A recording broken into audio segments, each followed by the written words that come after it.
Okay, hello and welcome to my site. What you're looking at here are miniature surfboards that are hand carved from some of the most exotic woods in the world.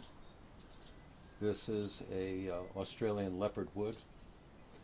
These are hand carved and finished, and I'm going to, in this video, show you what you need in order to do this sort of thing. And of course, the first thing is the wood. Bell Forest is a wonderful company. You can find them online, and for the purpose of carving these boards, these miniature planks are perfect. You get this for, I don't know, 20 bucks or something. That's enough to keep you carving for the rest of your life. You'll need a Japanese handsaw. Hopefully you'll take better care of yours than I do of mine, but these are very handy. And of course a protective glove for whichever hand you're holding the wood, so you don't cut your hand. You don't want to get cuts. They're nasty. And if you're a guitar player, they'll really set you back a week or two. And a carver. This is the one you want, with the little curved, scoopy type end. Because basically you take shallow cuts and almost scoop it out, very shallow cuts. And as you can see with these planks, they put the name of it. This is paddock. Tells you its weight, its origin. This is from West Africa. And I believe I have a paddock board here.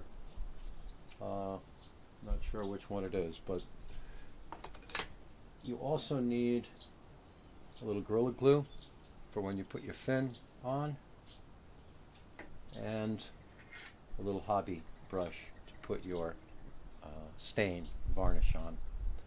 You'll use a light varnish, very light, and you put it on very light. Basically dip it, get the excess off, and then very lightly.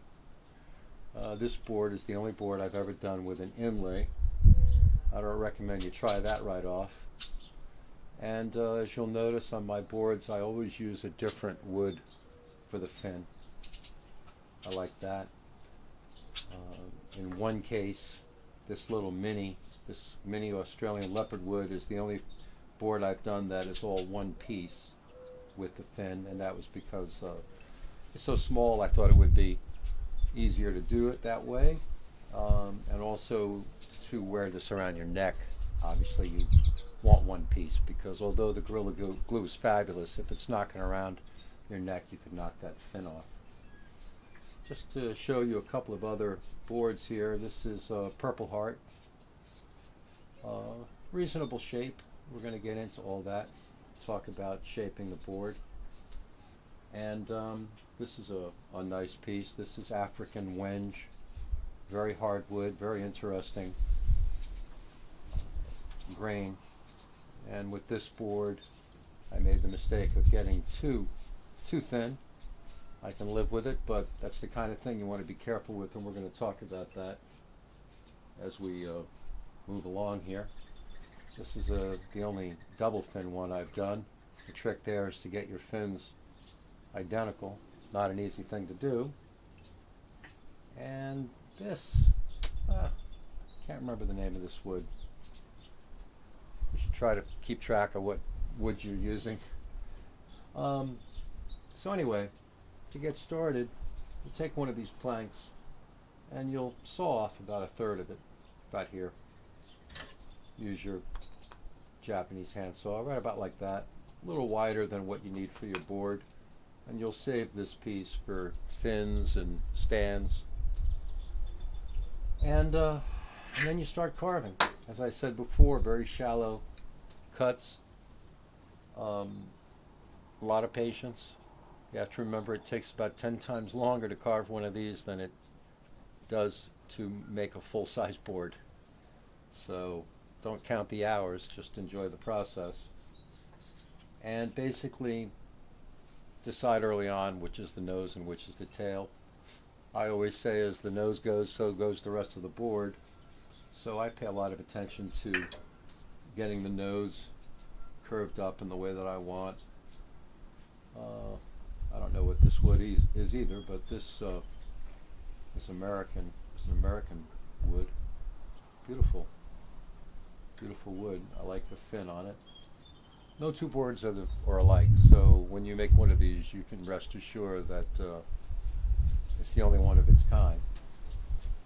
And anyway, so you've cut that, you start your carving, and a long time later, you've got a board, a shape. Now you want to do as much as you can with this. And of course, another thing that you need that I forgot to mention is sandpaper, and you want very fine sandpaper. You can start off with a rougher sandpaper, but at the end of the day, you're going to really be doing most of your board work with your fine sandpaper, and that's where you're really refining the shape of the board. Takes a long time, a lot of patience, and once you've got that shape, then you can start on your fin. And of course, the fin is difficult because it's such a small little piece. And again, you want to make sure you don't get too thin. You get too thin, that fin's going to break. And you want to get just enough carved that when you sand it, you're able to do your final shaping without compromising the integrity of the wood and just getting too thin and break.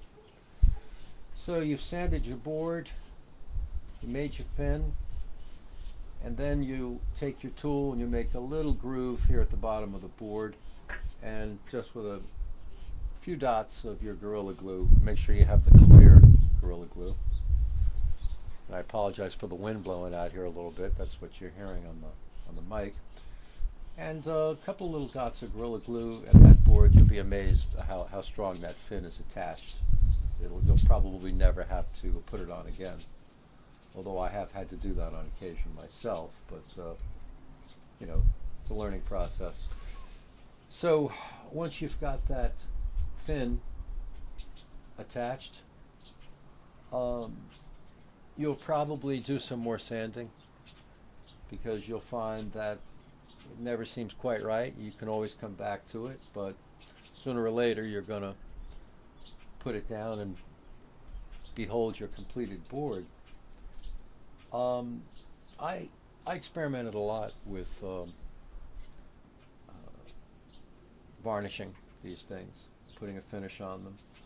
And you really, as I said before, just the key is light. You know, do a light, clear varnish and put it on very light, let it dry, and then put another coat on. I've long since given up the idea of doing any type of acrylic or trying to get fancy on it. The woods are beautiful enough. You really don't need to high gloss them.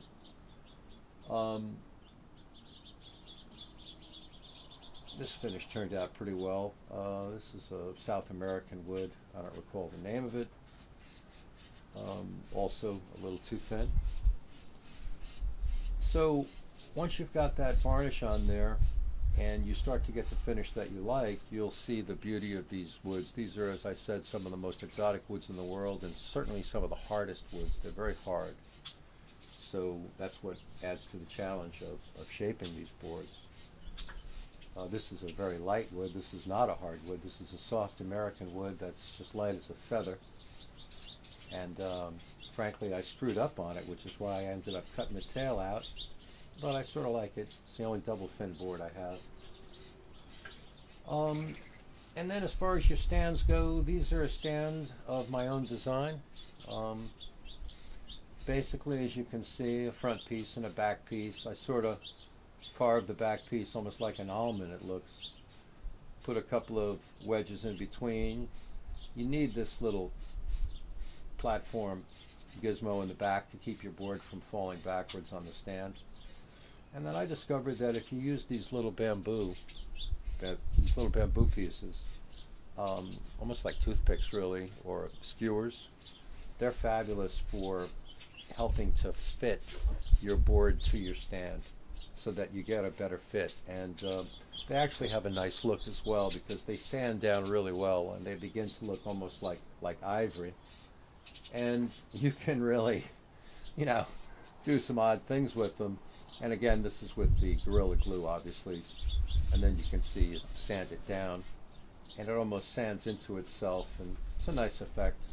That one's a little sloppy, but and then once you've got that done, you're free to display your board and enjoy it, from now on. Put a lot of time into these things, and you'll find that you'll never get tired of looking at them. My hope is that others will pick up this hobby. I'm the only one that I know of that does it. I can't find anyone else on the internet that does it. I haven't been making any boards lately, but I'm looking forward to starting some new ones. And you can always go to Bell Forest and look at the woods that they have that are available. And I recommend the sample pack, because there's 30 of them or more in there. But they have other woods available, to purchase in other ways without necessarily getting the sample. This is an American, what they call like a maple curly wood, I think they called it. I don't remember. But when you have those little knobs in there, that can be tough carving. It kind of gets caught up on it. It's kind of a thick board, but I like it. And feel free to send me emails if you have any questions, or if you finish a board, I'd love to see one. Thanks.